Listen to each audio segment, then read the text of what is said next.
IPL 2026 के लिए Sunrisers Hyderabad ने नए कप्तान का ऐलान कर दिया है। पैट कमिंस जो कि एसआरएच की कप्तानी नहीं करेंगे, इंजरी के चलते आईपीएल से बाहर हो गए हैं।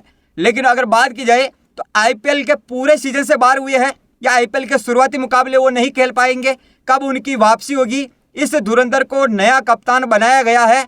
सनराइजर्स हैदराबाद की कप्तानी करता हुआ आपको नजर आएगा, कमान ये संभालेगा। लेकिन कौन सा प्लेयर है, पैट कमिंस की कब वापसी होगी और ये धुरंधर कब तक कप्तानी करने वाला है, पूरी खबर मैं आपको बताता हूं। 2025 में लगातार टेस्ट क्रिकेट वेस्ट इंडीज और इंग्लैंड के खिलाफ खेला है इन्होंने, और ये लगातार टेस्ट क्रिकेट खेलने पर 2025 में जो उन्होंने खेला है उनके कारण पीठ पर लुम्बर बोन स्ट्रीट्स की समस्या फिर से उभर आई है। तेज गेंदबाज है तो इनको इंजरी चलती रहती है, इंजरी होती है, मांसपेशियों में खिंचाव आ जाता है। वेस्ट इंडीज और इंग्लैंड के खिलाफ जो परफॉर्मेंस किया था, बात की जाए तो पैट कमिंस से वही चोट है ये पैट कमिंस की, जिसके कारण वह 2025 के अंत में द एस सीरीज खेली थी उन्होंने इंग्लैंड के खिलाफ 5 मैचों की टेस्ट सीरीज, उससे भी वो बाहर बैठे थे।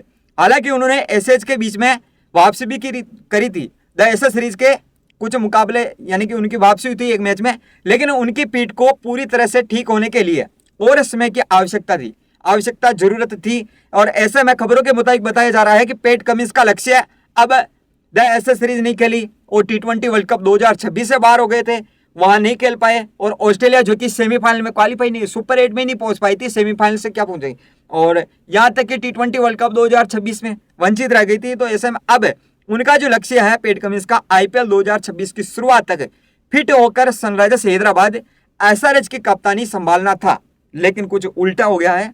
उनका लक्ष्य अलग था। बात की जाए, उनका लक्ष्य था कि मैं शुरुआती में से, यानी कि जब तक आईपीएल शुरू होगा तो मैं पूरी तरह से फिट हो जाऊंगा और खेलूंगा, लेकिन पैट कमिंस पूरी तरह से फिट नहीं हो पाए हैं। उम्मीद के मुताबिक उनको लग रहा था कि मैं फिट हो जाऊंगा, लेकिन नहीं हो पाए। तो ऐसे में आईपीएल के शुरुआती मैचों से वो बाहर बैठेंगे। पैट कमिंस आईपीएल के शुरुआती 5 मैचों में, जी हाँ 5 मैचों में एसआरएच की कप्तानी नहीं कर पाएंगे, 5 मैचों से बाहर बैठेंगे, शुरुआती 5 मैच। ऐसी स्थिति में एसआरएच ने शुरुआती मुकाबलों के लिए नए कप्तान का ऐलान कर दिया है। जी हाँ, आईपीएल 2026 का ओपनिंग मैच ही एसआरएच खेलेगी। किसके खिलाफ? आरसीबी के खिलाफ। कहां खेलेगी ये? M Chinnaswamy cricket stadium Bengaluru में खेलेगी 28 मार्च को आरसीबी के खिलाफ। एसआरएच ने आईपीएल 2026 के लिए शुरुआती मैचों के लिए कप्तान अभिषेक शर्मा को नियुक्त किया। जी हाँ, अभिषेक शर्मा कप्तानी करने वाले हैं एसआरएच की। लेकिन एक बार आप कमेंट बॉक्स में कमेंट करके बताइए कि आपके हिसाब से एसआरएच का नया कप्तान किसको बनाना चाहिए था। और अभी जो ये 5 मैचों की खबरें आई थी, और हो सकता है कि वो 5 मैचों के बाद भी उनकी वापसी होती है या नहीं होती है, तो एसआरएच की कप्तानी संभालते हुए अभिषेक शर्मा नजर आएंगे।